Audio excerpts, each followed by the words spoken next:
Good morning. A little deja vu today.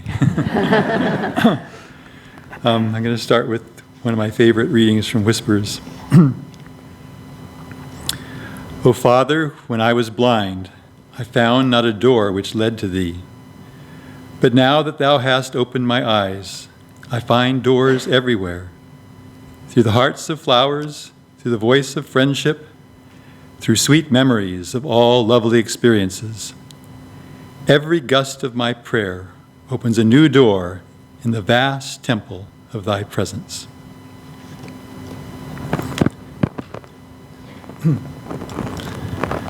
So, 25 years ago, I started planting some seeds here. Actually, there were seeds already planted. I actually wanted just to start this morning by asking, okay, if everybody's going to get to be involved in this. If you've been part of Ananda Portland for 25 years or more, would you please stand? Okay. Nice.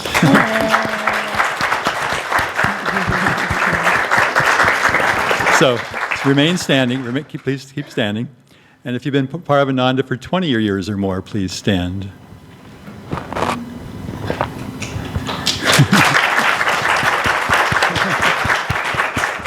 Okay, you probably know where I'm going with this. If you've been here part of Portland for 15 years or more, please stand.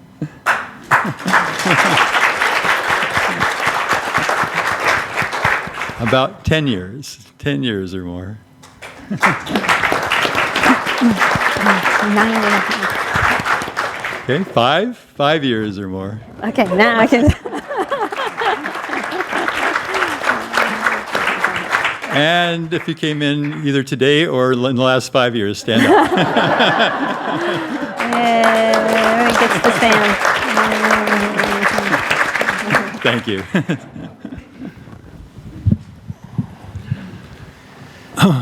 So, everyone's journey is individual. And as I said in the reading today, it's a journey of self-realization, which means each of us is waking up as we go through our lives. Some of us, our karma drew us here quite early on, some people later. We've all had many, many different experiences in our lives. And part of the spiritual path is learning to appreciate them all, to not say, oh, darn, I wasn't here at such and such a time, but just to say, God's working with me in the way that I need to be worked with. He has given me a variety of experiences, some joyful, some maybe more challenging. The challenge for us is to embrace them as they come to us and to try to figure out, well, what is the lesson that I'm being taught at this point in my life? It's a little bit like, there's different images. Of course, all great masters are trying to get us in the same direction, but Ramakrishna used the image of peeling an onion, that you take an onion and you start peeling the outer shell, and you peel the next shell, and you peel the next shell. And with an onion, eventually get to the point where there's nothing left. It all peels away. And we have that same experience in our lives, that we each get to peel the shells away. Well, what is it that draws us? What is it starts to draw us toward the core of who we are, towards our real sense of our innate self? And that's that experience of fullness, experience of completeness, that we get little hints of. The reason that some people have been here for a couple of decades or more is that at some point they felt that. They felt that in their lives, that oh my gosh, there's something that resonates in a very deep way. Most of us can't articulate it when it first starts to come in, but it's more of a feeling. It's a feeling of oneness, a feeling of completeness. It's a feeling of the beginnings of something that's the most powerful force in the universe, which is divine love, calling to us. And we may have a lot of shells, or koshas in the Sanskrit word, around us, kind of filtering that away, so we kind of can't really experience it as divine love at first. We might think, oh gosh, well for me it was like, if I could just get a little peace of mind, I would be, that'd be fine. That'd be the completion of an incarnation. And that's how I got started on this whole path, because I was so restless in my mind and so kind of confused. But from peace of mind, comes other qualities. The feeling of calmness, the feeling of expansion, the experience of an inner light inside of us, or the experience of the Om sound, or as you get more and deeper. And we have Swami's, of course, it was a wonderful example. Swami Kriyananda, it is also his anniversary weekend, too, when he came to Yogananda. And if watching Swami over the years was very interesting. In the beginning, he was always an amazing intellect. I mean, God, it just blew you away with the depth and subtlety of his mind. But that started to shift as time went on. And for those of you that just came to, found him in the last couple of years of his life, I don't think he ever gave a talk where his voice didn't catch somewhere in the middle of it. And he just is like the feeling from his heart was getting so powerful that he couldn't even complete, a sermon without it kind of catching in there. So that is that element that is so powerful. It's the divine magnet pulling us home, and we simply have to learn to cooperate with that. The path is actually pretty simple that way. It's like all we have to do is say, what parts of my life are taking me toward that deeper experience of divine love, or however we can articulate it at that point in our lives. What are those experiences that are taking me towards a greater sense of wholeness, a greater sense of completeness? And what are the things that are creating tension in my life? What are the things that are creating nervousness? And we simply try to make our choices.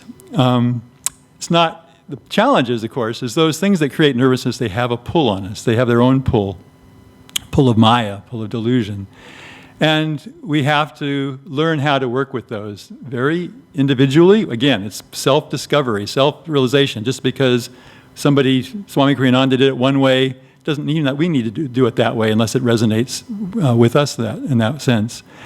We have a whole variety of things that are keeping us from that permanent experience of divine love, Satchitananda, existence, knowledge, bliss, unending, ever new. So what does it take? Well, it takes perseverance. That's it. If you just persevere, you're going to make it. A saint is a sinner who never gave up. And we can look at ourselves and we can notice the things that we're not so happy with, the things that are kind of producing concern or upset or disillusionment. And so all we have to do is not get overwhelmed by them, not to simply say, no, this is part of my journey, and I simply need to stay at it. Yogananda has a wonderful saying that I love. He says, I didn't ask you to overcome delusion, I only asked you to resist it. And there's a powerful truth in that. Basically, it says, just do what you can do. Do what you can do. And that's all that Divine Mother really is going to ask of you. She's not going to ask of you to sit there and become a sadhu who can meditate 24 hours a day overnight. And because you can't, you have to feel bad about yourself. No, all she wants you to do is just to say, I'm going to try. I'm going to try. And even though I messed up yesterday, even though I messed up this morning, I'm going to get back up and I'm going to keep trying. If we do that, we find we do make progress. Again, thinking about the 25 years, if we look back, 25 years is a long time in some ways. And if you look back, you can see that you have made progress. I was thinking, I did a little research just for fun. So 25 years ago, Ronald Reagan was president of the United States. The Soviet Union was a major player on the world stage. It was 4 years from dissolving. At that point, nobody on the planet could predict that. So 25 years ago, there was no email. There was the stumbling beginnings of computers. I remember I was being so excited I could cut and paste. It was like, oh my God. And so 25 years ago, Ananda, in Ananda's world, Ananda had just purchased the beginning land in Assisi, Italy. There was no center there yet. 25 years ago, Swami Kriyananda was writing the song, Many Hands Make a Miracle. 25 years ago, the book Education for Life had been out for 2 years. So it's a long time. It's a long time ago. But the thing that makes it really the only real important thing for us is how do we use that time? Have we been able to cooperate? Have we been able to discriminate what takes me towards that light? What takes me towards that divine love? What's pulling me away? Have we been able to resist the things that pull us away? Have we been able to learn about how do you work with yourself? It's a huge part of the path. How do you work with yourself? How do you work with that ornery, little crotchety little guy in there, or little woman, who doesn't want to go along, who wants to resist, and just, well, I like it my way. And then you kind of look down and you say, nope, I need to change. I need to change. How can I change? So you learn the basic lessons. How can we change? Well, one way is, you find the blessing of satsang. You find other people who can support you, who can feel support from, rather than people who just distract you, who just pull your mind and you forget what you're trying to do with life because you're so wrapped up in other issues, other problems. Who are the people that bring you back to help you remember that, no, really, it's all about divine love. It's all about joy. It's about God. When you find those people, choose. Choose to be around those people as much as you can. And when you find people who distract you, who get you all upset, in a bad way. Sometimes people make you upset, but it's in a good way. It challenges you to growth. But people who just get you confused and pull you away, choose to not stay with them. Choose to move away from that. Even if it's the people who outwardly, you're thinking I should be spending that time with those people. They see they're part of my family. They're part of whatever it is. Yogananda would say, your family is not your blood family. Your family is your spiritual family. And those are the people, those are the friendships you want to pursue. Those are the ones that you want to cultivate. What else draws us that way? Well, for some of us, meditation. If when you sit to meditate, if you get a little twinkling of inner peace, of joy, go with it. Go with it. Cultivate that quality of meditation. Some people don't. Some people sit down and the meditation doesn't work for them. Doesn't mean you can't grow spiritually, because there's many other ways. Maybe listening to a beautiful piece of music, you find it uplifts you. Maybe being out in nature, maybe that uplifts you. There's so many different things in life. Books, there's many, many books out there. Some of them can uplift you if you give them a chance. Other ones, why spend your time on stuff that just all it does is stir you up? Every part of life has opportunities. The reading I read today from Whispers, doors everywhere. I mean, think of it, doors everywhere. We're surrounded by doors to the infinite, except that either we don't notice them as that, or we don't know how to open that door. And so we spend our lives looking at, okay, this is part of my life. This is a door to the infinite. How can I approach this part of my life so that it is a doorway rather than a stone wall that I keep banging my head against? There's an art to life. There's an art to looking at those things. And again, those are your doors. Those are the ones that are important to you. You don't care about, Lorna's doors or, everybody's got their own.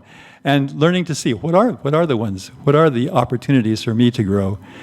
And then getting that willingness that you can. Part of willingness is confidence. Confidence that, because there's this little part of us inside that says, you can't do that. You're a slob. You're a spiritual, basket case. And it says, don't even try. Don't even try. Just kind of, okay, that's the little red guy.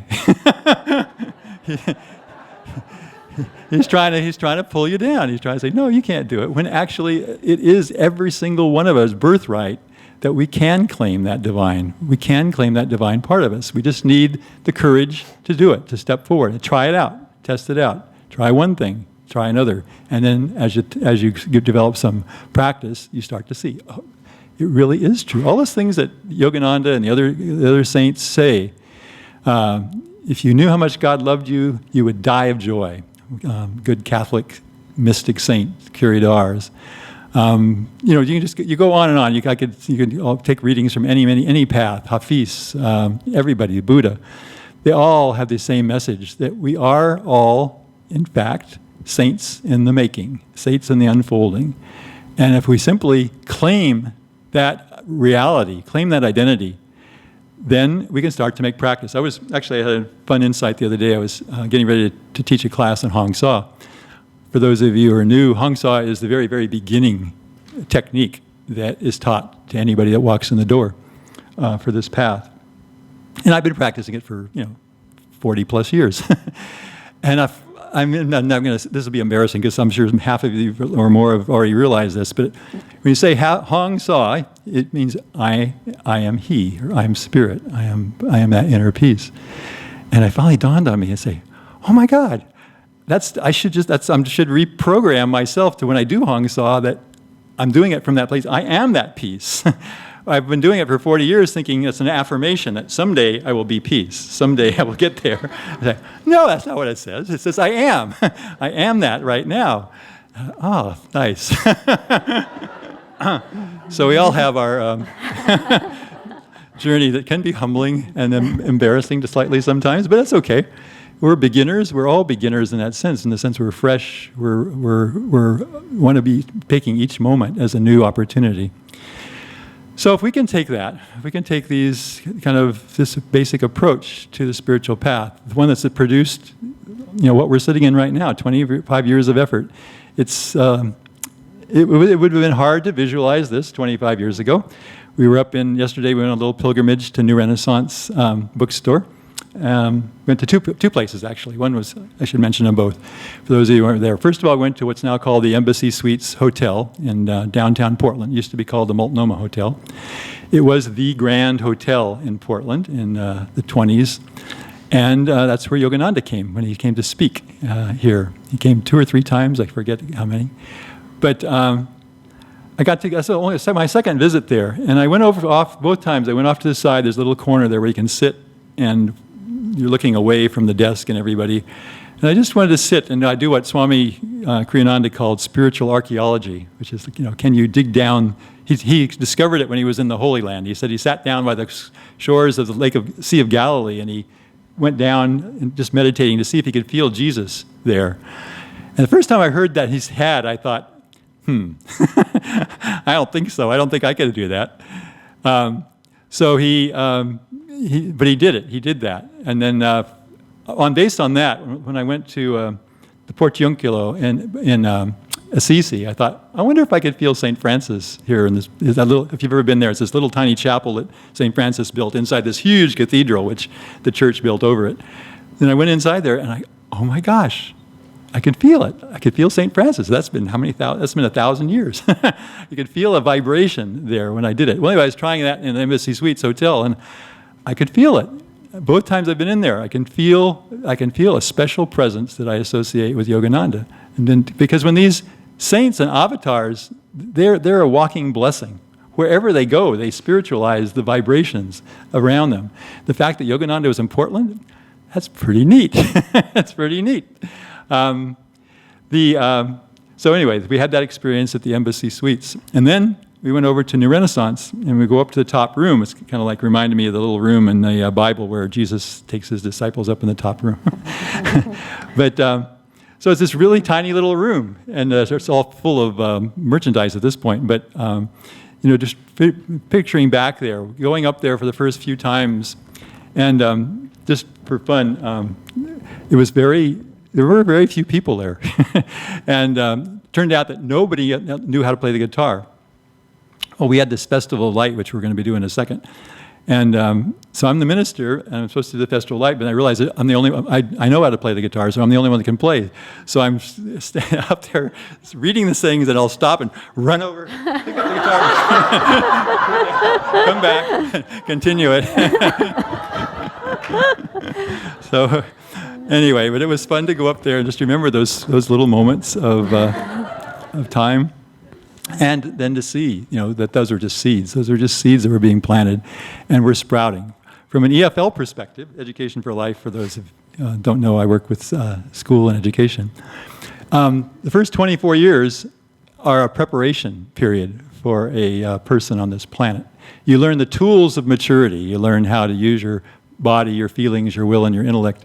And then you launch into your from the Indian tradition, it's called the Grihastha stage, the householder stage, where you actually go out and start changing the world. You interact with the world. Well, I thought I'd close with that as a vision for us here. We've now spent that beginning period, learning how to create a spiritual hub here in the heart of Portland. And we've got our tools together, and now we're ready to go start to reach out. We have these wonderful souls up here who are on fire to take this thing out and to build it in a very creative, exciting way. We can transform the city of Portland at this point. We have the power, the potential to do that. We can start to really think of ourselves in a whole different light now. It's like the training period has passed, and now is the time to think of, okay, now let's go and embrace this next chapter of our life.